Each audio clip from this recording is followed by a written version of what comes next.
semua, perkenalkan nama saya Yolanda Alpana Ginting dengan NIM 4203151041 dari kelas PIPA B 2020, Prodi Pendidikan IPA, jurusan Biologi, Fakultas FMIPA Unimed. Di sini saya akan memenuhi tugas ujian tengah semester mata kuliah Bahasa Indonesia. Simak videonya ya. Materi yang akan saya bawakan ialah mengenai teks akademik. Sebelum kita mengetahui apa itu teks akademik, kita harus mengetahui apa itu arti dari kata teks. Menurut KBBI, teks ialah wacana tertulis. Jadi, dapat kita simpulkan bahwasanya teks adalah bahasa yang bisa berupa bahasa tulisan atau juga bisa berupa bahasa lisan yang dihasilkan dari komunikasi ataupun interaksi manusia. Teks akademik merupakan teks yang diproduksi dan digunakan dalam berbagai keperluan akademik. Teks akademik sering juga dengan teks ilmiah, di mana dapat berwujud dalam berbagai jenis.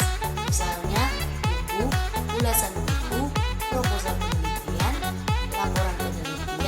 laporan praktikum, dan artikel ilmiah. Teks akademik yang sering disebut dengan teks ilmiah ialah tulisan yang diperoleh sesuai dengan sifat keilmuan dan didasari oleh hasil pengamatan, peninjauan, penelitian dalam bidang tertentu, dan disusun menurut metode tertentu dengan sistematika penulisan dapat bertanggung jawab kebenarannya atau keilmiahannya. Dalam teks akademik ada dua genre.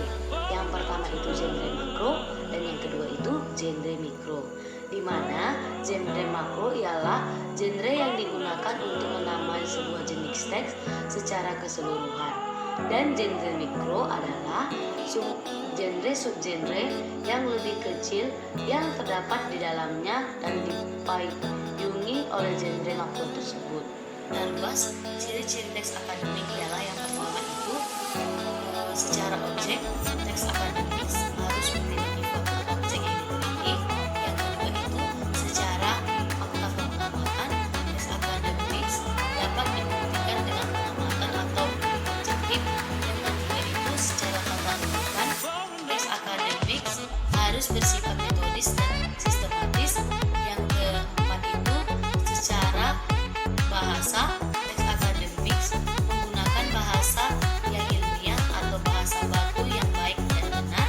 Yang kelima itu secara istilah, teks akademik memakai istilah khusus. Yang keenam itu secara gaya bahasa, teks akademik menggunakan bahasa yang formal. Dan yang terakhir itu atau yang ketujuh, secara isi, teks akademik biasanya berisi pengamatan atau penelitian. Teks akademik dalam berbagai genre makro. Seperti yang kita ketahui tadi, teks akademik atau teks ilmiah dapat berwujud dalam berbagai jenis.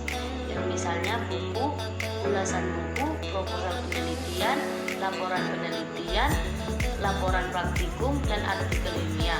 Jenis-jenis tersebut merupakan genre makro yang masing-masing di dalamnya terkandung campuran dari berbagai genre mikro seperti deskripsi,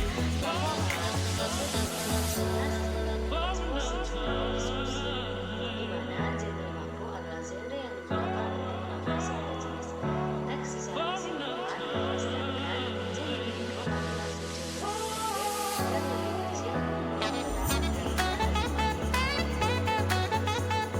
Adapun jenis-jenis dari teks makro ialah yang pertama itu ulasan buku, di mana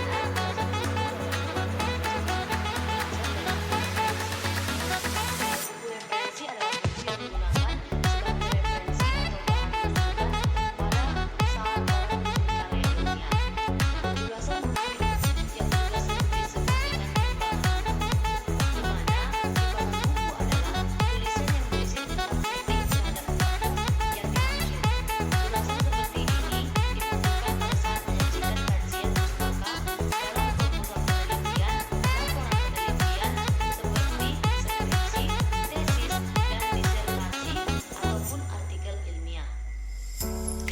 kedua, proposal. Proposal ialah tulisan yang berisi rancangan penelitian. Proposal dapat berupa proposal penelitian atau proposal kegiatan. Proposal penelitian memiliki struktur teks pendahuluan, landasan teori dan tinjauan pustaka, serta metodologi penelitian. Meskipun begitu, setiap instansi, misalnya kampus, pada dasarnya memiliki gaya selingkuh tersendiri dalam sistematika proposal. Yang ketiga ada laporan penelitian. Laporan dapat dikelompokkan menjadi dua, yaitu laporan penelitian dan laporan kegiatan. Laporan penelitian ditata dengan struktur teks deskripsi. Laporan penelitian mengacu pada hasil penelitian. Skripsi atau disertasi secara esensial sebenarnya merupakan bentuk laporan penelitian. Sebagaimana teks proposal, teks laporan juga mengikuti gaya selingkuh pada setiap instansi. Yang keempat ada karya ilmiah. Yang keempat ada artikel ilmiah.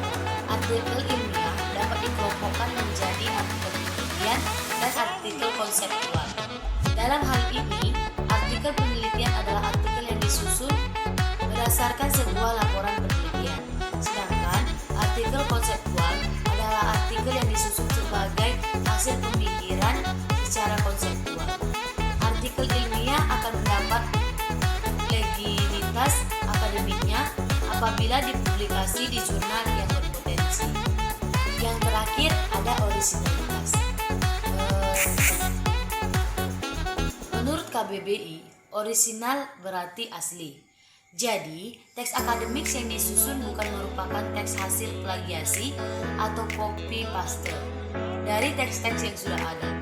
Teks akademik yang dihasilkan merupakan teks asli dan tulen dari buah pikir penulisnya.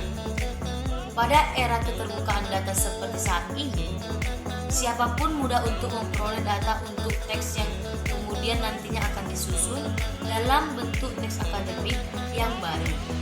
Hanya saja, dalam praktik etikanya, teks akademik haruslah mengacu pada diri penulisnya sendiri dan bukan semata-mata bersumber dari penulis lain. Di dunia akademik, orisinalitas menjadi salah satu tolak ukur kualitas penulis. Bahkan, plagiasi menjadi sebuah dosa akademik yang sulit untuk diampuni. Maka dari itu, beberapa universitas sudah menerapkan cek plagiasi bagi dosen dan mahasiswanya ketika hendak mempublikasikan karya ilmiahnya. Kampus menggunakan aplikasi Turnitin untuk melihat similarity atau kesamaan antara salah satu teks dengan teks lainnya yang sudah ada di internet. Semakin banyak penulis melakukan copy paste dari teks-teks lain, maka akan semakin banyak pula presentasi similarity-nya. Dengan demikian, teks yang dihasilkan dianggap tidak orisinal.